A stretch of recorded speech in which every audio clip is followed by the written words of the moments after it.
ছোটবেলা যখন আমরা হাউসিংয়ে থাকতাম এত পরিষ্কার আকাশ থাকতো, কাঞ্চনজঙ্ঘাও দেখা যেত, এতটা পরিষ্কার থাকতো। তখন আসলে কালকে রাতে না ওই দই বাটাগুলো করতে করতে বেশ রাতও হয়ে গেছিলো, শুতে শুতেও দেরি হয়ে গেছিলো। আমার সকালবেলা একটু কাজ ছিল, সকালবেলা উঠেছি যে খুব একটা দেরি করে তা না, 8টার সময় উঠেছি, উঠে আমার বাইরে যাওয়া ছিল, কাজ করে এসেছি, ব্যাস হয়ে গেছে আমাদের কেওয়া দাচ্ছি রেডি। আর আজকে যা এত কাণ্ড হয়েছে তোমরা তো দেখতেই পেয়েছো কমিউনিটি পোস্টে। সেই আজকে লাইভ ছিল, ভেবেছিলাম অ্যাকচুয়ালি হঠাৎ করেই প্ল্যান হলো লাইভের। আজকে যেমনটা বললাম, আজকে ব্লগ মানে আজকের দিনে যেই দিন ব্লগটা করছি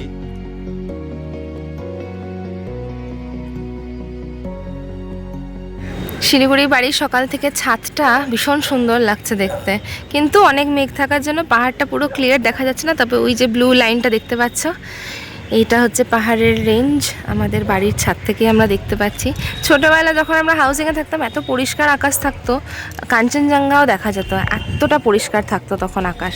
কিন্তু এখন তো আর সেই দুনিয়া নেই, আকাশে অনেক মেঘ আর ভীষণ ঘোলাটে ওয়েদার। তবে ভাগ্য ভালো আজকে রোদটা ওঠেনি, কারণ আজকে আমি ছাদে যোগা করব। Good morning Bangalore Bengalis family, welcome back to the channel. আজকে শিলিগুড়ির থেকে আমি ব্লগটা স্টার্ট করছি সকাল সকাল। হ্যাঁ, যোগা আজকে ছাদের মধ্যে করছি, কারণ আমি যোগা ক্লাসটা এখন স্টপ করেছি।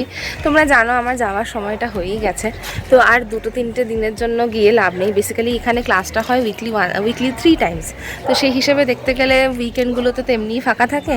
আর আমি ভাবলাম যে বাড়িতেই এখন করি, কারণ প্র্যাকটিসটা করতে থাকতে হবে, আর ওখানে গিয়েও তো আমাকে একাই করতে হবে। আপাতত এই দিদি অনলাইনে কোনো ক্লাস প্রোভাইড করতে পারছে না, সেই কারণে আমার ওখানে গিয়ে একা একাই করতে হবে। নাহলে অনলাইনে ক্লাস হলে খুব সুবিধা হতো। অ্যাকচুয়ালি কেউজন সাথে করলে না এক্সাইটমেন্টটা ভালো হয় আমি বলবো, আর খুব ভালো এনার্জিও পাওয়া যায় ক্লাসগুলো করার জন্য। পার্টিকুলারলি কিছু কিছু এক্সারসাইজে মনে হয় তোমার সাথে যদি কেউ করে তখন তোমার ইচ্ছেটাও বেড়ে যায়। তবে আর কথা বাড়াবো না, রোদ ওঠার আগে ভালো করে এক্সারসাইজ করে তারপরে নিচে যাব, তারপরে গিয়ে করব ব্রেকফাস্ট। 10টা বেজে গেল আর আমার এক্সারসাইজও কমপ্লিট হয়ে গেল। আজকে দেখো রোদটাও ওঠেনি বলে ওয়েদারটা কিন্তু বেশ ভালো লাগছে। আর আমার খুব সুবিধা আছে, কারণ আজকে আমি অনেকটা লেটে উঠেছি। আসলে কালকে রাতে না ওই দই বাটাগুলো করতে করতে বেশ রাতও হয়ে গেছিলো, শুতে শুতেও দেরি হয়ে গেছিলো। তাই জন্য 9টায় উঠেছি, দিয়ে তারপরে কোনোভাবে এখন 1 ঘন্টাও করিনি, আই থিঙ্ক 45 মিনিটস মতো এক্সারসাইজ করে চলেছি। তো আমি ছাদের থেকে কখনো তোমাদেরকে ভিউটা দেখাইনি, একটু চলো ছাদ থেকে তোমাদেরকে ভিউটা দেখাই। আমাদের ফ্ল্যাটের গেটটা, এই যে সেই রাস্তাটা যেটাতে সারাক্ষণ টোটো চলতে থাকে, বা এই বাড়ির ছাদে কত সুন্দর সুন্দর পায়রাগুলো ঘুরে বেড়াচ্ছে, বেশ সুন্দর বাগানও আছে এদের বাড়িতে। আর এই যে আমাদের বিল্ডিংয়ের নিচে কত গাছ।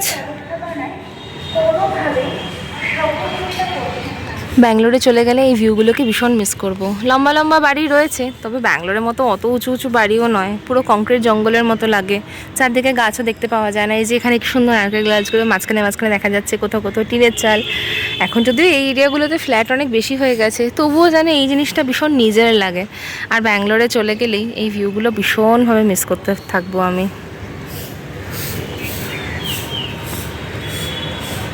চলে এবার ছাদের থেকে নিচে যাওয়া যাক, আর বেশি সময় কাটাবো না উপরে। নিচে যাই, ব্রেকফাস্টও করতে হবে। দেখি মা কী করছে। আজকে সেরকম কোনো প্ল্যান রাখিনি বাইরে বেরোনোর, বাট যদি দেখি, এখন অবধি তোমাদেরকে বলতে পারছি না কী প্ল্যান, দেখা যাক কী করা যায়। ব্রেকফাস্ট আজকে পরোটা আর বাঁধাকপির তরকারি, যদি আমি ছোলা টোলা খেয়ে নিয়েছি এক্সারসাইজ করে। আর এইখানে মা দেখো কি বানিয়েছে, সেমইয়ের পায়েস।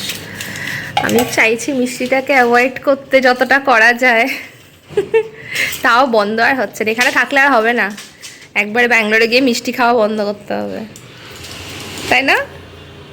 এখন মিষ্টি এসে গেছে, একটা উৎসব হলো, কত মিষ্টি এসছে। এই তো, আর সব ভালো ভালো মিষ্টি। তাহলে ব্রেকফাস্ট করার পর একটা বড় আয়োজন নিয়ে বসেছি। এখানে আছে চাল, এখানে আছে কলাইয়ের ডাল, ছোলার ডাল, আর কিছু মেথি। বুঝতে পারছো কি এটা দিয়ে আমি কী বানাতে চলেছি? এটা হচ্ছে দোসা ব্যাটারের জন্য প্রিপারেশন। কারণ শিলিগুড়িতে ওই লিকুইড ব্যাটারটা না একেবারেই অ্যাভেলেবেল নয়, পুরোপুরি পাউডারটাই অ্যাভেলেবেল। তো সেই কারণে এটা এখন অ্যাড করে আপাতত ভিজিয়ে রেখে দেবো, তারপরে গ্রাইন্ড করে সারা রাত্রি এটা রেখে দিলেই কালকে রেডি হয়ে যাবে আমাদের দোসা ব্যাটার। তোমাদেরকে পরিমাপটুকু বলে দিচ্ছি। এখানে আছে 2 কাপ মতো চাল, 2 কাপ চালের সাথে 1 কাপ ডাল, মোটামুটি 2:1 রেশিওতে অ্যাড করে দিলাম। এটা সবটাই ধুয়ে রেখে দেবো। আর 1/2 কাপের মতো ছোলার ডাল, ছোলার ডাল দিলে ফ্লেভারটা খুব ভালো আসে। ওই যে ব্যাটারের মধ্যে একটা ধোসাতে খুব সুন্দর একটা ফ্লেভার আসে যে টেস্টের জন্য, সেটা তোমরা এইভাবে অ্যাড করতে পারো। নেক্সট ইনগ্রিডিয়েন্ট হচ্ছে মেথি সিডস, যেটা আমি অলরেডি দিয়ে দিয়েছি।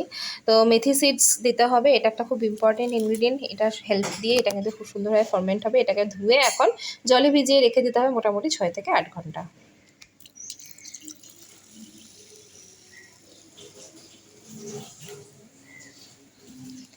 এখন জলের মধ্যে পুরো ব্যাপারটাকে ভিজিয়ে রেখে দিলাম। এটা এখন ভিজতে থাকুক, ঢাকা দিয়ে আমি রেখে দেবো। দোসা ব্যাটারটা কিন্তু রেডি পেলে খুবই সুবিধা হয়, একটা ব্রেকফাস্টে অনেক ঝামেলাও মিটে যায়। আমরা ওখানে মাঝে মাঝে দোসা ব্যাটার আনলে দোসা, উত্থাপাম, যাদের বাড়িতে ইডলি মেকার আছে ইডলি বানিয়ে নেওয়া যায়, কিন্তু এখানে যেহেতু সেই সুবিধাটা নেই, সেই কারণে একবার ভাবলাম ট্রাই করে দেখি। আমি জানি প্রসেসটা, কিন্তু কখনো হাতে নাতে বানাইনি, তাই একেবারে নিজেও বানাচ্ছি, তোমাদের সাথেও শেয়ার করছি। সাকসেসফুল হয়ে গেলে তো খুবই ভালো, বাট এটা কালকে তোমরা দেখতে পাবে, নেক্সট ব্লগে দেখতে পাবে, এখন নয়। তারপর এটা ভিজিয়ে রেখে দেবো। আর আজকে তো ওয়েদারটা এখন দেখো না, পুরো বৃষ্টি বৃষ্টি স্টার্ট হয়ে গেছে। এটা আমি মার ফোন দিয়ে ভিডিও করছি, তাই একটু পিকচারটা অন্যরকম লাগতে পারে তোমাদের, কারণ কি আমার ফোনের মেমোরিটা শেষ হয়ে গেছে। প্রতিদিনই এরকম হচ্ছে, আসলে এখান থেকে ভিডিওগুলো পাঠাতে একটু সময় লাগছে, যেহেতু সঙ্গে সঙ্গে ডিলিটও করা যাচ্ছে না, সেই কারণে ফোনটা একদমই আর নিতে পারছে না।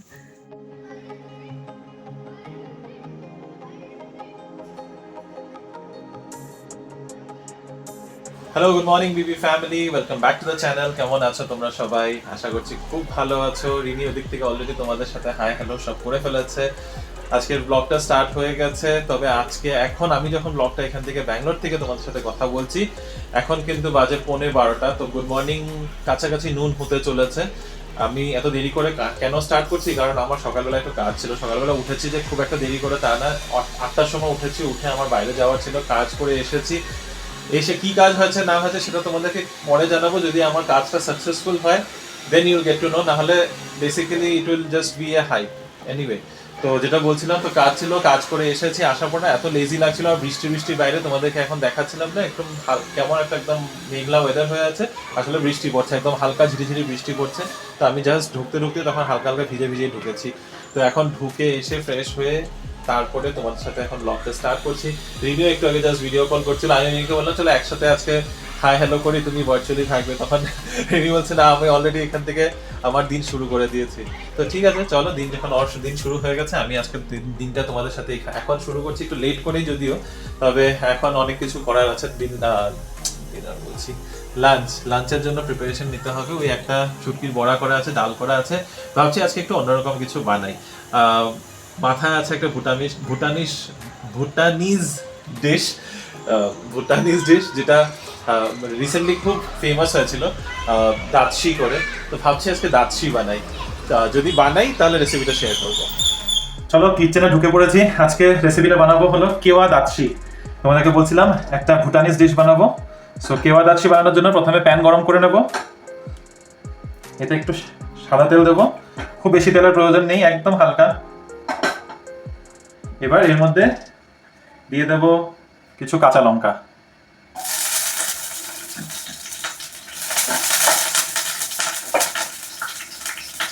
তার সাথে এটার মধ্যে দিয়ে দেবো কিছু পেঁয়াজ। একটু বড় বড় করে কেটেছি পেঁয়াজগুলো, যে দেখতে পারবে বড় বড় করে কুচি করেছি। আর এরপরে দেবো কিছু কুচি করা রসুন। আমি এখানের মধ্যে মোটামুটি 3টে কোয়া নিয়েছি রসুনের।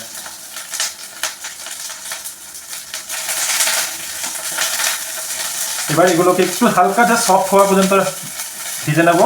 বেশি লাল করতে হবে না, এটার মধ্যে বেশি ভাজাভুজি হবে না, কিন্তু খুবই very simple, very basic recipe. গলাটাও বসে গেছে আমার কালকে রাত্রে। কালকে এত সুন্দর ওয়েদার ছিল, আজকে সকাল থেকে উঠে একদম বৃষ্টি বৃষ্টি ওয়েদার। এই ওয়েদারের হেরাফেরিতে আমাদের শরীরগুলোই ঠিক থাকছে না। এই দেখো, পেঁয়াজগুলো জাস্ট একদম হালকা একটুখানি ট্রান্সলুসেন্ট হয়েছে, বেশি ভাজবো না এটাকে। কাঁচা লঙ্কাটা একটু বেশি করে দিতে হবে, কারণ এটার মধ্যে লাল গুঁড়ো লঙ্কা বা কিছু পড়বে না। এবার এর মধ্যে এরকম গোল গোল করে কেটে রাখা আলু দিয়ে দেবো। একটু ওই যে দেখো এরকম থিকনেসে কেটেছি, তো এটা গোল গোল করে কেটে রেখেছি, এটা অ্যাড করে দেবো।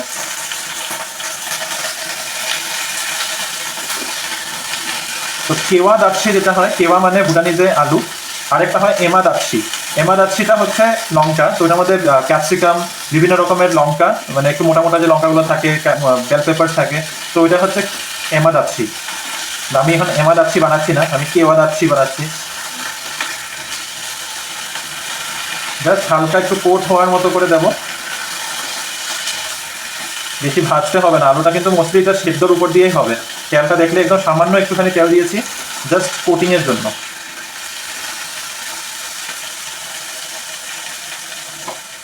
এতে একটু নুন দেবো, কিন্তু নুনটা আমরা একটু কম পরিমাণেই দেবো। আর তার সাথে আমি এটার মধ্যে একটু মডিফাই করছি, কেওয়াদাচ্ছির অ্যাকচুয়াল রেসিপি থেকে একটু সামান্য মডিফাই করছি। অ্যাড করবো কিছু ক্যাপসিকাম, একদম অল্পখানি ক্যাপসিকাম আছে, একটু ক্যাপসিকাম অ্যাড করে দেবো জাস্ট একটু ক্রাঞ্চের জন্য।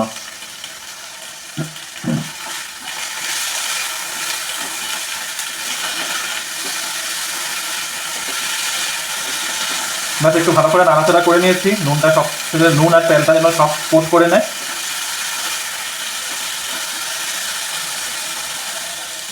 এবার এর মধ্যে অ্যাড করব একটু চিলি ফ্লেক্স, বেশি না, একদম অল্পখানি চিলি ফ্লেক্স। আর তার সাথে দেবো একটু ব্ল্যাক পেপার পাউডার।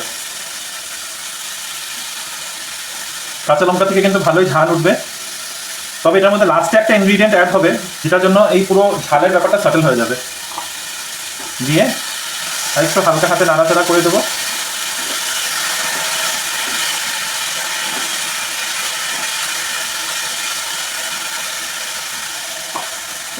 এবার এর মধ্যে অ্যাড করব ওয়াটার।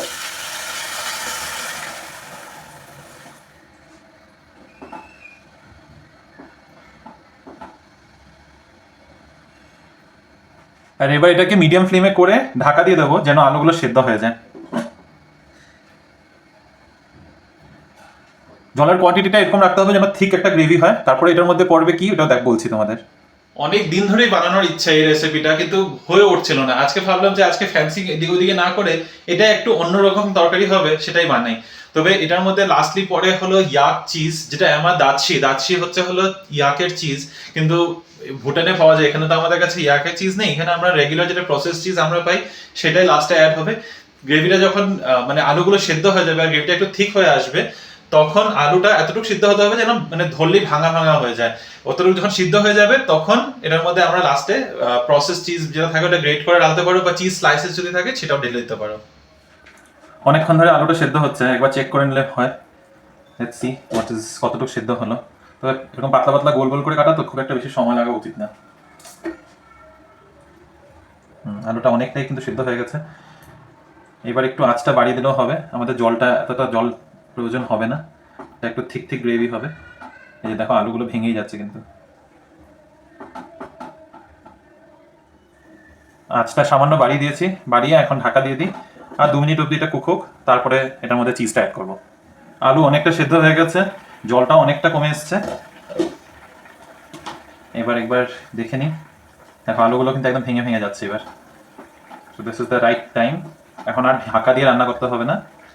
এবার এর মধ্যে আমরা অ্যাড করে দেবো চিজ। আমার কাছে চিজ স্লাইস নেই, তাই আমি চিজ কিউবসগুলোকে একটু টুকরো টুকরো করে কেটে নিয়েছি, এটাকেই অ্যাড করে দেবো। And then we will let this melt.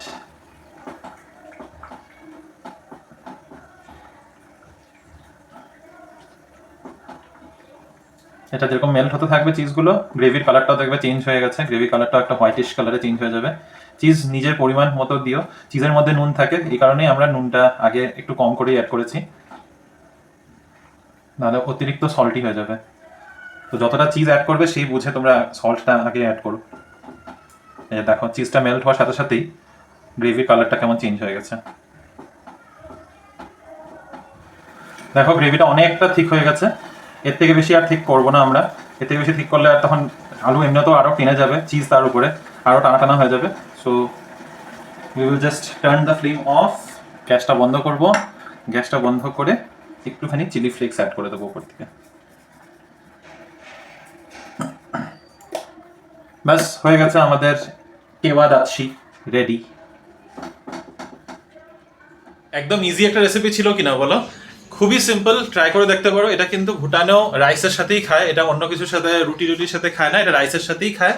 তবে আমি আজকে ফার্স্ট টাইমই ট্রাই করছি, মানে ফার্স্ট টাইম রান্নাও করেছি, ফার্স্ট টাইম ট্রাই মানে খেয়েও ট্রাই করব। তো দুটোই আমার জন্য ফার্স্ট টাইম। তো তোমরা যদি কেউ এমাদাচ্ছি বা কেওয়াদাচ্ছি এই রেসিপিগুলো ট্রাই করেছো আর খেয়েছো, প্লিজ জানিও। আমি কিরকম খেলাম, কি খেলাম সেটা ফিডব্যাক আমি খাওয়ার পরে দেবো। এই হচ্ছে আমার কেওয়াদাচ্ছির ফাইনাল লুক। দেখতে কিন্তু ভালোই লাগছে, খেয়ে বলতে পারবো কেমন হয়েছে। হোপফুলি ভালোই হবে, নতুন জিনিস। আর এখানে যে কালকে শীতলের বড়া, এটা একটা রয়েছে। আর তার সাথে ডাল, এটা পরের পাতে নেব। তো এবার এটা দিয়ে খেয়ে নিই, দারুণ লাগছে দেখে, নতুন জিনিস ট্রাই করি। ফাইনালি পুরো ওড়নাটাতে দই বাটা কমপ্লিট করেছি। ভাবলাম তোমাদেরকে এভাবে ঝুলিয়ে দেখাই, তাহলে বেটার বুঝতে পারবে। কম্বিনেশনটাও বেশ সুন্দরই লাগছে, মার তো খুবই পছন্দ হয়েছে। আর একটু একটু প্রফেশনাল টাইপই লাগছে দেখতে, সুন্দর হয়ে গেছে কিন্তু দেখতে। প্লিজ জানিও কেমন। আর এই দেখো আমার পুরো বিছানার অবস্থা, চারদিকে সুতো টুতো ছড়ানো। আমি তো খুব স্যাটিসফাইড, এখনও আরও বেটার বানাতে চাই। তোমরাও প্লিজ জানিও কেমন হয়েছে এটা। সকালবেলাও তোমাদের সাথে আজকে দেরি করে মুখোমুখি কথা বলেছি, আর এখন 6:45 বাজে। এখন আবার অনেকটা সময়, সেই লাঞ্চের সময় তোমাদের সাথে কথা বললাম, তারপরে এখন আবার এসেছি মুখোমুখি কথা বলতে। তবে ওই যে বললাম, সকালেও যে একটা কাজ নিয়ে ব্যস্ত ছিলাম, এখন দিনের বেলাটাও ওই কাজ নিয়ে ব্যস্ত ছিলাম, একটু বাইরে যেতে হয়েছিল। তো বাইরে থেকে আসলামই এইমাত্র। আর আসার সময় এখনও সেই একই ব্যাপার, সেই জাস্ট ঢুকছি আর তখন থেকে ঝিরিঝিরি বৃষ্টি পড়া শুরু হয়েছে। এনিওয়ে, জাস্ট এসে একটু ফ্রেশ হলাম, ফ্রেশ হয়ে ভাবলাম যে না, এখন কথা বলা যেতে পারে। বাইরে ওয়েদারটাও এখন খুব সুন্দর করেছে আজকে। কালকে যেরকম একটু গরম গরম ভাব ছিল, আজকে সেই গরম গরম ভাবটা নেই, হালকা ঝিরিঝিরি বৃষ্টি পড়ছে, অনেকক্ষণ ধরেই পড়ছে অবশ্য। তবে এই আর কি, একটা কাজের জন্য যেটা গেছিলাম সেটা খুব শিগগিরই তোমরা জানতে পারবে। এই কিছুদিন সময় দাও, যখন একবার ঠিকঠাক করে কাজগুলো যদি মানে আমাদের যেই জায়গায় নিয়ে যাওয়ার কথা, যেখানে প্রগ্রেস করার কথা, কাজটা যদি দেখি যে হ্যাঁ ঠিকঠাক হচ্ছে, তখন তোমাদের সাথে শেয়ার করবো। আমি বললাম আগের থেকেই কোনো হাইপ ক্রিয়েট করে একটা দিতে চাই না। যদি দেখি লাস্ট মোমেন্টে জিনিসটা হলো না, তখন আমাদের নিজেরই খুব খারাপ লাগবে। তাই এখন আপাতত তোমাদের জানাচ্ছি না, খুব বিশাল বড় কিছু না, জাস্ট ছোট কিছু একটা, এটা নিয়ে একটু দরকার ছিল বাইরে যাওয়া, তো তাই গিয়েছিলাম। এনিওয়ে, তো আজকে স্যাটারডে আছে, আজকে সময় হয়, তো নাহলে তো ওই মানডে টু ফ্রাইডে সেই অফিসের কাজ বাজ নিয়ে ব্যস্ত থাকি। যাই হোক, যেটা বলছিলাম, একটু টায়ার্ড হয়ে আছি এখন, মনে হচ্ছে একটু ঘুমাতে পারলে খুব ভালো হয়। বিকালবেলাটা মানে সকালেও ঘুমটা ঠিকঠাক হয় নাই, মানে রাতে আর কি, সরি, রাতেও ঘুমটা ঠিকঠাক হয় নাই, সকালে উঠেও গেছি তাড়াতাড়ি করে। এখন এত চোখ লেগে আসছিল না আসার সময়, বাট এনিওয়ে। তো 6:45 বাজে, রান্নাবান্না জানি না, দুপুরবেলা সেই যে কেওয়া দাচ্ছি বানিয়েছিলাম, মানে আলুর তরকারিটা বানিয়েছিলাম, সেটা রয়েছে। তবে আলু তরকারিটা কেমন হয়েছিল খেতে সেটা কিন্তু তোমাদের বলাই হয়নি, সত্যি খুব দারুণ হয়েছিল, বানিয়ে দেখো। আমি ভেবেছিলাম যে তিনটে চিজের কিউব অ্যাড করছি, বেশি চিজ হয়ে যাবে, কিন্তু না, সত্যি খুব ভালো ছিল। যেহেতু এটার মধ্যে অয়েল বাটার এরকম মানে রিচ ব্যাপারটা থাকে না, তো শুধু চিজের উপরে ব্যাপারটা, আর এত একদম ঘন ঠিক গ্রেভি হয় না, ওই ময়দা টয়দা দিয়ে তো ওই পাস্তা সসের মতো হয় না ব্যাপারটা, জলের উপর দিয়েই হয়, তো সেই কারণে না খুব একটা রিচ না। আর ওই কাঁচা লঙ্কা দিয়ে যেহেতু থাকে, একটা ঝাল, চিজের থেকে একটা নোনতা, একটু ড্যারির ওই রিচনেস, সব কিছু মিলে না এত টেস্টি ছিল ব্যাপারটা, আমি ভাবতে পারিনি এত ভালো হবে। নো ওয়ান্ডার, মানে দীপিকা পাদুকোনের এটা one of her favourite recipes. একদিন শুধু লঙ্কা দিয়ে, মানে শুধু ক্যাপসিকাম, বিভিন্ন টাইপের চিলিজ দিয়ে বানিয়ে দেখবো, যেটার নাম এমা দাচ্ছি, ওটা বানিয়ে দেখবো। তারপরে দেখছি যে এটা চিকেন দিয়েও বানানো যায়, একদিন চিকেন দিয়েও রেসিপিটা ট্রাই করবো। তবে চলো, আমি এখন একটু রেস্ট করি, এসেই জাস্ট ড্রেস চেঞ্জ করে ফ্রেশ হয়ে ভাবলাম যেন তোমাদের সাথে কথা বলি। আমি 10-15 মিনিট একটু শুই গিয়ে, তারপরে একটু নিজেকে একটু রিজুভিনেট করে তারপরে আবার আসছি। অনেকটা সন্ধ্যা হয়ে গেছে, আজকে দিনের বেলাতে না আর ভিডিওই করা হয়নি। ইভিনিংয়ে গেছিলাম আমি শনি মন্দিরে ফোন ছাড়াই গিয়েছিলাম, কারণ রাস্তার উপরে শনি মন্দিরে গিয়ে ফোন দিয়ে না খুব একটু অসুবিধা হয়, কারণ ওখানে জুতো করে প্রণাম করার ব্যাপার থাকে, আর হাতে আমার একটুখানি প্রদীপ মোমবাতিও ছিল। তো শনিবার করে আমি একটু প্রেফার করি শনি মন্দিরে যাওয়ার, তাই সেসব কিছুই রেকর্ড করতে পারিনি। আর একটু আগে মাসিমণি এসেছিলো, আর বেশ একটু গল্পও হচ্ছিলো মাসিমণি আসার জন্য, অনেকদিন বাদে আসলো। তোমরা হয়তো দেখো মাসিমণি খুবই ফ্রিকোয়েন্টলি আমাদের বাড়িতে আসে, বা আমরাও খুব যাই মাসিমণি বাড়িতে। তো মাসিমণি বাড়িটা আমাদের বাড়ি থেকে খুব কাছে, তো এটা মা আর মাসিমণির মধ্যে খুব ভালো একটা বন্ড তারা শেয়ার করে। একটু বাদেই দেখা হয়ে যাওয়া, পাশাপাশি থাকার জন্য প্রয়োজন অপ্রয়োজনে সবসময় কিছু ভালো লাগছিল না, দুজনে একে অপরে বাড়ি চলে আসে, খুব ভালো লাগে, আমরাও খুব ভালো টাইম কাটাই সেই জন্য। তো যাই হোক, এখন 3 রাউন্ড চায়ের পর্ব শেষ করে মাসিমণি এইমাত্র বেরোলো, তাই আলাদা করে ভিডিওই করিনি, আড্ডা মারছিলাম। আর আজকে যা এত কাণ্ড হয়েছে তোমরা তো দেখতেই পেয়েছো কমিউনিটি পোস্টে। বেসিক্যালি আমার এখান থেকে ভিডিও আমি যা করি সব রিমোকে আমি পাঠাই হোয়াটসঅ্যাপ ডকুমেন্টে, আর সেখান থেকে রিমো ডাউনলোড করে। এবার প্রচুর ফাইলস হয়ে গেছিলো, ঠিক আছে, আর 2 দিনের এত ফাইলস ডাউনলোড করে ওকে পাঠানোটা একটু টাইম টেকিং হয়ে যাচ্ছিলো। পুরো ফোনটা হ্যাং হয়ে গেছিলো, মিডিয়া থেকে কিছুতেই ওটা আপলোড হচ্ছিল না টাইম মতো।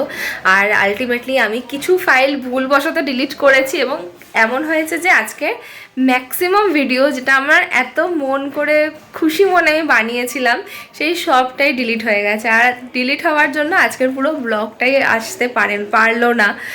সেই কারণে আমরা ভাবলাম যে তোমাদের সাথে আড্ডা না বেরোতে থাকা যাবে না, সেই কারণে ওদিনকে লাইভটা করা হয়েছিল। তোমরা তো মানে এই ব্লগটা তো পরেই দেখবে, বাট আজকে এই কারণে মন ভীষণ খারাপ হয়ে গেছে আমার, রিমোরও ভীষণ মন খারাপ হয়ে গেছিলো, কারণ আমি চেয়েছিলাম তোমাদের সাথে এই জিনিসটা শেয়ার করতে, বাট ঠিক আছে ওটা পরে আরেকদিন শেয়ার হয়ে যাবে। তো এখন একটা রাত হয়ে যাচ্ছে, 8:30 বেজে গেছে, ভাবছি একটু ডিনারের কাজটা এগিয়ে রাখি, তারপরে তো একটু বাদে লাইভে আসবো আমরা। আজকে রাতে আবার ডিনার প্রস্তুতিটা আমি করছি, আজকে মায়ের রেস্ট। বানাচ্ছি আমি ডালিয়ার খিচুড়ি মুগ ডাল দিয়ে, যেটা আমি খুব বানাই ব্যাঙ্গালোরে, আর আজকে নিরামিষ বলে সেটাই খাওয়া হচ্ছে। আছে স্কোয়াশ, ক্যাপসিকাম, আলু, কুমড়ো আর আদা বাটা, তো আদা কুচি অ্যাকচুয়ালি। তো এই জিনিসটা রেডি করে রাখলাম, এখন বানিয়ে ফেলবো ডালিয়ার খিচুড়ি। সবজিগুলোকে আলাদা করে কড়াইতে বসিয়ে দিয়েছি। আমি আসলে ডালিয়া খিচুড়িটা কড়াইতেও বানাই, আবার প্রেশার কুকারেও বানাই, তবে আজকে ভাবছি কড়াইতেই বানিয়ে নেবো। এটা ঢাকা দিয়ে দিলাম, আর এইখানে প্রেশার কুকারে আমার ডালটা সেদ্ধ হচ্ছে। তোমাদের আরেকটা জিনিস তো দেখানোই হয়নি, যেটা সকালে রেডি করে রেখেছিলাম। দেখো সেই চাল, ডাল, মেথি সব মিলিয়ে কেমন ফুলে ফেপে উঠেছে। এই জিনিসটাকে এখন আমরা সুন্দর করে পেস্ট বানিয়ে নেব। তো এটাই হবে আজকের রাতের কাজ। এখানে আসলে মিক্স করা আছে কলাইয়ের ডাল আর ছোলার ডালও, তো খুব সুন্দর ফ্লেভারটা দেবে, তোমাদেরকে আগেও বলেছি। তো এটাকে এখন ব্লেন্ড করে নিই। সাহস করে তোমাদেরকে রেসিপি দেখাচ্ছি, রেসিপি বলতে পারবো না, নিজে প্রথমবার বানাচ্ছি তো তাই অনেক কিছু শিখতে হচ্ছে। তো ফার্স্টে দেখলাম পরিমাপটা বেশি হয়ে গেছিলো, আর এটা হচ্ছে কনসিস্টেন্সিটা মা দেখিয়ে দিচ্ছে। বেশ অনেকবার মিক্সিতে গ্রাইন্ড করতে তবে বেশি পরিমাণ দিলে কিন্তু অসুবিধা। তো এই কনসিস্টেন্সিতে করলে আমার মনে হয় হয়ে যাবে। এবার কালকের ফার্মেন্টেশনের উপর ডিপেন্ড করছে কতটা হচ্ছে ভালো। আমরা একটা স্টিলের বোল নিয়েছি বড়। আমি দেখেছি ব্যাঙ্গালোরে সবাই বড় বড় স্টিলের জারের মধ্যে ঢাকা দিয়ে দিয়ে রেখে দেয় ব্যালকনিতে, তো এটাই প্ল্যান। এখন এখানে এটা পুরোটাই ঢেলে দেবো। মা ঢেলে দাও। হ্যাঁ, দেখতে তো খুব সুন্দর লাগছে, আর গন্ধটা তোমাদেরকে জাস্ট বোঝাতে পারবো না, দারুণ একটা গন্ধ বেরিয়েছে না মা? এটা বাসমতি চাল, খুব সুন্দর একটা গন্ধ বেরিয়েছে। এখন আমরা তারপরে ডিসাইড করলাম যে শুধুভাবে না তুলে ছাঁকনিতে ছেঁকে নিয়ে তুলবো, তাহলে আরও বেটার গ্রাইন্ড হবে। সবটা ব্যাটারি এই বাটিতে ঢেলে ফেললাম আর দিয়ে দিলাম এই ঢাকনাটা। এটা মোটামুটি এয়ার টাইট, তো একটা যে কোনো এয়ার টাইট ভেসেলে কিন্তু ফার্মেন্টেশনের জন্য রেখে দিতে হবে। এটা অ্যারোবিক ফার্মেন্টেশন, তাই বাইরের কোনো হাওয়াই যেন প্রবেশ না করে। যদি এইভাবে রেখে দেওয়া যায় খুব সুন্দর ফার্মেন্টেশন হবে। ফিঙ্গার ক্রসড কালকে সকালে যেন খুব ভালো দোসা ব্যাটারটা দেখতে পাই। খিচুড়িকে কমপ্লিমেন্ট করার জন্য এই দেখো সাবুর পাঁপড়, আর আমরা এখানে ডিসকাস করছিলাম চিংড়ি পাঁপড়ের কথা, যেটা এখন আর খুব একটা ভালো পাওয়া যায় না। তোমরাও মানে মাও বলছে যে শিলিগুড়িতে নাকি এখন আর ভালো পাওয়া যায় না, তাই তো মা? হ্যাঁ, মেলাতেই তো পাওয়া যেত, এখন তো পাই না। আগে যে কি অপূর্ব চিংড়ির পাঁপড় খেতাম, আপনার মোমো করতে মাঝে দারুণ খেতাম সত্যি। চলো এবার খেতে বসা যাক। আমার বাবা খুব পছন্দ করে সারেগামাপা দেখতে, আমি আর মিউট করছি না। এই দেখো আজকে এইখানে আছে আমাদের ডালিয়ার খিচুড়ি, সবজি টবজি দিয়ে বানানো হয়েছে, গন্ধটা তো মোটামুটি ঠিকই আছে। এখন তাড়াতাড়ি ডিনার করে নেবো, কারণ লাইভ স্টার্ট হবে আমার আর 10 মিনিটে, খুব তাড়াতাড়ি খেয়ে ফেলতে হবে। সারা সন্ধ্যার থেকে তোমাদের সাথে কোনো দেখা সাক্ষাৎ নেই, তারপরে এখন হঠাৎ করে আবার ভাত দেখাচ্ছি। হ্যাঁ, এখন আছে রাত্রের ডিনারে রয়েছে ভাত, একটা ডিম সেদ্ধ, আর দুপুরের বানানো কেওয়া দাচ্ছি সেই আলুর গ্রেভিটা। তবে কেন দেখা হয়নি সেটা নিশ্চয়ই বুঝতেই পেরেছ। এখন বাজে রাত 12টা, অলমোস্ট 12টা বাজতে 5 মিনিট বাকি, তাই তো? অ্যাকচুয়ালি 5 মিনিটও বাকি নেই। এই যে দেখো, দেখতে পাচ্ছ বিছানার ঘড়িটা? তো সেই আজকে লাইভ ছিল, ভেবেছিলাম অ্যাকচুয়ালি হঠাৎ করেই প্ল্যান হলো লাইভের। আজকে যেমনটা বললাম, আজকে ব্লগ মানে আজকের দিনে যেই দিন ব্লগটা করছি, যে মানে যেদিন তোমরা ব্লগটা দেখছো তার 2 দিন আগের, তো 2 দিন আগে সেই ব্লগটা দেওয়া হয়নি, তো মানে ব্লগ ছিল না, তো ব্লগ পোস্ট করার ছিল না দেখে আমরা হঠাৎ করে ডিসাইড করলাম যে চলো লাইভ করি। আর অনেকেই বলছিল একসাথে যে রিনিকে আর আমাকে এক ফ্রেমে অনেকদিন ধরে দেখে না, তো আমরা ভাবলাম কী করে করা যেতে পারে। তো লাইভের মাধ্যমেই দেখা, সবার সাথে একসাথে আবার জয়েন করলাম, ভালো লাগলো। It was a different experience all together. আজকে অনেক আড্ডা দিলাম, স্পেশালি রূপসী দি আর সুদীপ্তাদির সাথে। খুব ভালো লাগে, খুবই ভালো লেগেছে। মানে it felt something, we felt something very connected in fact. যাই হোক, অনেক আজে বাজে কথা বলছি। তবে বিকেল থেকে কি করেছি, বিকেল থেকে সেই তোমাদের সাথে কথা বলার পর তারপরে একটু হালকা একটা অফিসের কাজ ছিল, সেটা নিয়ে বসেছিলাম। তো যতক্ষণে সেটা শেষ হলো, সেটা শেষ হতে হতেই এদিকে অর্পিতা চলে এসেছিলো। অর্পিতা যখন এসেছে তখন আমার ফোন কোনো কারণে একেবারেই কাজ করছিল না, ক্যামেরা অ্যাপটাই অন হচ্ছিল না, তাই তখন ভিডিও করতে পারিনি। তো অর্পিতার সাথে কথা বলতে বলতেই হঠাৎ করে রিয়েলাইজ করলাম 10:45 বেজে গেছে। 10:10টার সময় তারপরে ওকে বললাম যে আরে আমার 10টা থেকে লাইভের প্ল্যান আছে। তখন ও গেল, ও এসছিল এমনিতেই, আর বসে আড্ডা দিচ্ছিলাম। আড্ডা দিতে দিতে তারপরে ওদের অফিসে এথনিক ডে আছে, সেই এথনিক ডের জন্য কিছু প্ল্যান করছিল, করছিল। তো এগুলো নিয়ে আড্ডা দিতে দিতে অনেক কিছু গল্প এদিক থেকে ওইদিকে হতে হতে অনেকটা সময় কেটে ওই বললাম। তারপর 15-10টার সময় হঠাৎ করে রিয়েলাইজ হলো। আর 15-10টার সময় আমি ডিনার কিচ্ছু করিনি, ডিনার না করেই লাইভে বসে গেছি। সেই লাইভ শেষ হতে হতে অলমোস্ট 1.5 ঘন্টা বাদে লাইভ শেষ হচ্ছে 11:30টার সময়। এখন গিয়ে আমি ভাত বসালাম, ভাত গরম গরম ভাত ঘি দিয়ে, সাথে ওই দুপুরে তরকারিটা নিলাম, একটা ডিম সেদ্ধ সাথে করে নিয়েছি। তো করে এখন ডিনারটা করি, 12টা বাজে। তা আমার সাইড থেকে এখনই আমি ব্লগটাকে এন্ড করছি। দেখা হবে কাল একটা নতুন দিন, নতুন ব্লগ, নতুন গল্প নিয়ে। যদি আজকের এই ভিডিওটা যদি পছন্দ হয়ে থাকে, please do like, share, comment and subscribe to our channel Bengaluru Bengalese. Bye bye, good night.